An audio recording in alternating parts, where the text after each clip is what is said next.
નમસ્કાર વાલા વિદ્યાર્થી મિત્રો, આજે આપણે જોવાના છીએ દ્વિતીય સત્ર માટે વિકાસ મૂલ્યાંકનલક્ષી અસાઇનમેન્ટ ધોરણ 7 બરાબર. એમાં પણ આજે આપણે સામાન્ય જ્ઞાનમાં આગળ 1 થી 3 પ્રશ્નોનું કમ્પ્લીટ સોલ્યુશન 3 વિડીયોમાં આપણે કરાયું છે. હવે પ્રશ્ન નંબર 4 આપણે જોવાનો છે. તો વિડીયોને લાઇક, શેર અને સબસ્ક્રાઈબ કરવાનું ભૂલતા નહીં. અને આગળના વિડીયો જોવાના બાકી હોય તો જોઈ લેજો, નીચે ડિસ્ક્રિપ્શનમાં લિંક છે બરાબર. 100% ફાયદો થશે. તો ચાલો વિદ્યાર્થી મિત્રો, અહીં આપણે હવે જોઈ લઈએ આગળ. હવે પ્રશ્ન નંબર 4 નીચેના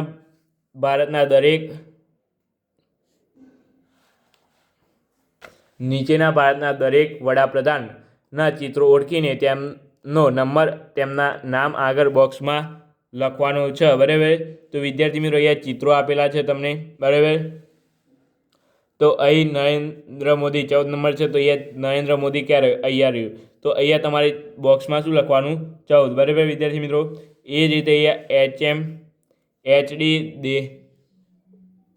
એચડી દેવગૌડા, તો એ રહ્યા આ રહ્યા બરાબર. તો અહીં તમારે કૌંસમાં શું લખવાનું? 10 નંબર.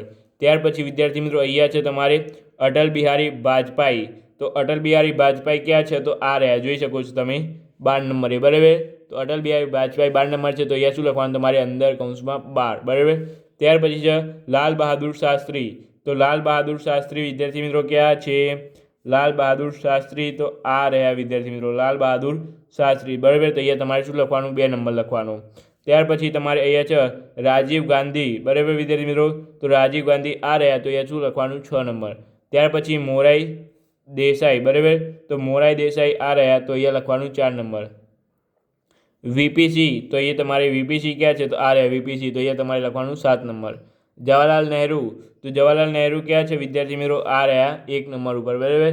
તો અહીં જવાહરલાલ નહેરુ છે. ત્યાર પછી નરેન્દ્ર મોદી, તો એ રહ્યા આ રહ્યા, તો અહીંયા 14 નંબર વિદ્યાર્થી મિત્રો. તો અહીં નરેન્દ્ર મોદીનો 14 નંબર થઈ ગયો.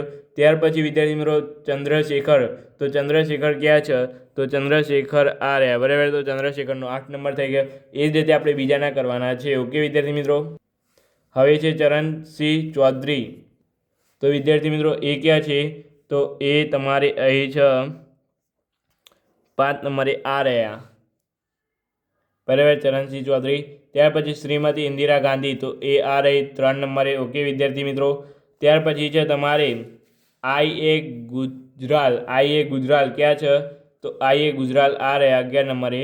ત્યાર પછી છે પીવી નરસિંહ રાવ ક્યાં છે? તો આ રહ્યા 9 નંબરે. ત્યાર પછી ડૉક્ટર મનમોહન સિંહ, તો એ ક્યાં છે? આ રહ્યા 12 નંબરે. ઓકે, આ 13 નંબરે. તો વિદ્યાર્થી મિત્રો એ ઉત્તર આપેલા જ છે, તમે આ ઉત્તરથી પણ જોઈ શકો છો. કંઈ વચ્ચે તમારે ન ખબર પડી હોય તો ઓકે, તો આ તમે ખાસ કરીને જોઈ લેજો. ત્યાર પછી આ જોડકા જોવાના છે આપણે જોડકા હવે જોઈ લઈએ. પ્રશ્ન નંબર 4 બરાબર. જોડકા જોડો, ઉત્તર તમારે લખવાનું છે. ઉત્તર લખો, ખાનામાં વિભાગ બનો, નંબર લખો. 4 જોડકા તમારે જોડવાના છે, 2 માર્ક્સ તમારે મળશે બરાબર. તો અહીં ઈસવીસન ઈ અને સ, તો એને શું કહેવાય? ઈસવીસન બરાબર. તો એ તમારે 2 નંબર લખવાનો. પ્રાલિપ, તો એને શું કહેવાય વિદ્યાર્થી મિત્રો? પ્રાઇવેટ લિમિટેડ બરાબર. ત્યાર પછી ધન ધુ પુ, તો એને શું કહેવાય? ધર્મ ધુરંધર પરમ પૂજ્ય બરાબર.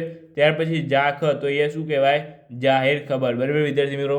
તો આટલું તમને આવડી જવું જોઈએ. એવું ન ખબર પડતી હોય તો પહેલાં અહીંયા ઈ, તો અહીંયા ઈ છે, સ તો પાછળ બીજો સ છે, તો એ જવાબ આવશે તમારે 2 નંબર. પ્રાલી, તો અહીંયા શું કહેવાય? પ્રાય, એટલે અહીંયા પ્રાય આવી ગયો. લી એટલે અહીંયા લી આવી ગયો, તો પ્રાઇવેટ લિમિટેડ. ત્યાર પછી એ જ રીતે આ બંનેમાં તમારે જોઈ લેવાનું બરાબર. ચી, તો આમાં ચીથી કોઈ શબ્દ ચાલુ થાય છે, તો આ રહ્યો, તો અહીંયા જવાબ આવશે 3 નંબર. અહીંયા શ્રી, તો શ્રીથી અહીંયા કોઈ શબ્દ ચાલુ થાય છે, તો આ 1 નંબર, તો 1 નંબર. ત્યાર પછી અહીંયા તમારે સ્વ, તો અહીંયા સ્વથી ચાલુ થાય છે, તો હા અહીંયા 4 નંબર.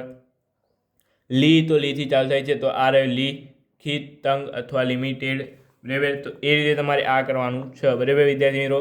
ત્યાર પછી તમારે અહીંયા ONGC, તો એ તમારે જવાબ આવશે તમારે oil and natural gas commissioner બરાબર. MBBS, તો એનો અહીંયા શું થશે? Bachelor of medicine and bachelor of surgery. ત્યાર પછી છે LIC, તો LIC શું થશે વિદ્યાર્થી મિત્રો? Life insurance corporation. ત્યાર પછી NOC, તો અહીંયા શું થશે? Non એબ્રોગેશન certificate. ઓકે વિદ્યાર્થી મિત્રો. ત્યાર પછી આગળ આપણે જોઈ લઈએ હવે તો આગળ છે તમારી જીપીએસસી, તો વિદ્યાર્થી મિત્રો શું થશે? Gujarat public service commissioner. ત્યાર પછી બીઈ, તો એ શું થશે વિદ્યાર્થી મિત્રો? તમારે બેચલર ઓફ એન્જિનિયર. ત્યાર પછી PAN, તો અહીં તમારે શું થશે? પરમેનન્ટ અકાઉન્ટ નંબર, બરાબર. CBI, તો સેન્ટ્રલ બ્યુરો ઓફ ઇન્વેસ્ટિગેશન, બરાબર. ત્યાર પછી પ્રશ્ન નંબર 4નો ક જોઈ લઈએ વિદ્યાર્થી મિત્રો. વિડીયોને લાઇક, શેર અને સબસ્ક્રાઇબ કરવાનું ન ભૂલતા વિદ્યાર્થી મિત્રો. ઓકે, ખાસ કરીને વિડીયોને લાઇક, શેર અને સબસ્ક્રાઇબ કરી દેજો. પ્રશ્ન નંબર 4નો ક, યોગ્ય જોડકા જોડો, બરાબર. તો અહીં છે તમારે પ્રકરણ 25, સૌથી લાંબુ રેલવે પ્લેટફોર્મ. તો અહીં તમારે જવાબ આવશે ગોરખપુર. સૌથી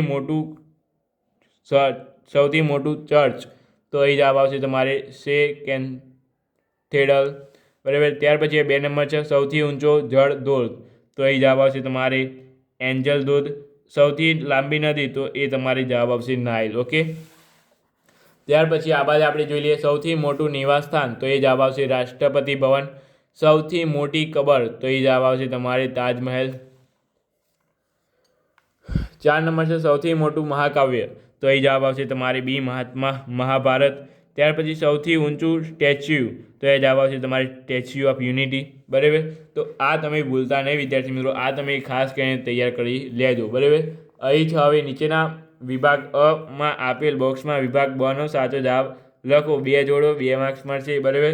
શરીર બંધારણ શાસ્ત્ર, તો વિદ્યાર્થી મિત્રો તમારે એ જવાબ આવશે 1માં 3 નંબર, શરીરના અસ્થિતંત્ર અને તેના બંધારણ અંગે અભ્યાસ, બરાબર. ત્યાર પછી છે ઉડ્ડયન શાસ્ત્ર, તો એ જવાબ આવશે 1, વિમાનો ઉડ્ડયન અને યાંત્રિક સામગ્રી અંગે અભ્યાસ. ઓકે વિદ્યાર્થી મિત્રો. ત્યાર પછી વિદ્યાર્થી મિત્રો આગળ આપણે વાત કરી લઈએ. તો અહીં છે તમારે એ રીતે યાદ છે ભૂશાસ્ત્ર, તો અહીં તમારે જવાબ આવશે 2 નંબર, ખડકો અને જમીન સ્તરોનો અભ્યાસ. અંતરિક્ષ વિજ્ઞાન, તો એ તમારે જવાબ આવશે 3 નંબર, ગ્રહો ઉપગ્રહો અંતરિક્ષનો અભ્યાસ.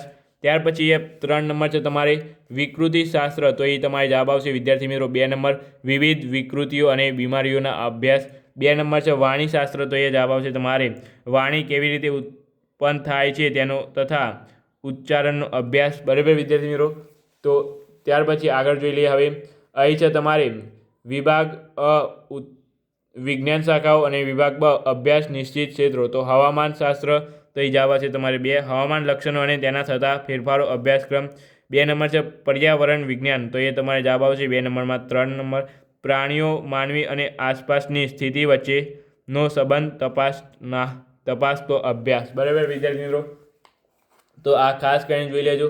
હવે વિદ્યાર્થી મિત્રો આપણે નેક્સ્ટ પ્રશ્ન નંબર 5 એ આપણે બીજા વિડીયોમાં જોવાનો છે. તો વિદ્યાર્થી મિત્રો આટલી સુધી આપણે પ્રશ્ન નંબર 4 પણ જોઈ લીધો. 4 વિડીયોમાં આપણે પ્રશ્ન નંબર 1, 2 અને 3 અને 4 જોઈ લીધો છે. તો એક નીચે સારી કોમેન્ટ કરી લેજો. વિડીયોને લાઇક, શેર અને સબસ્ક્રાઈબ કરવાનું તો ભૂલતા જ નહીં. ઓકે, અને તમારા ગુજરાતી ભાઈને સપોર્ટ કરી દેજો થોડો. તો ચાલો વિદ્યાર્થી મિત્રો મળીને આપણી સાથે. Thank you so much.